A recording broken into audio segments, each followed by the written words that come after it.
કવિશ, તમે આમાંથી સળીઓ અંક મુજબ નાખો ગ્લાસમાં. પહેલા ગ્લાસમાં કેટલા લખેલા છે? 1. સરસ. પછી બીજા ગ્લાસમાં કેટલા અંક લખેલા છે?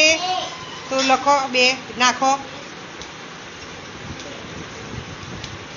પછી 3. તો કેટલી નાખીશું આપણે?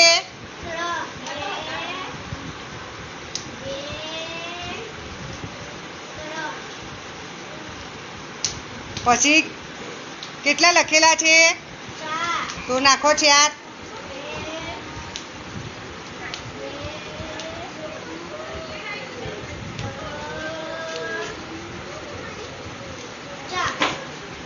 પછી કેટલા લખેલા છે?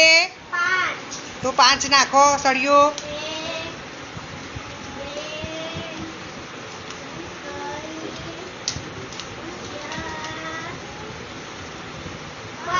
સરસ.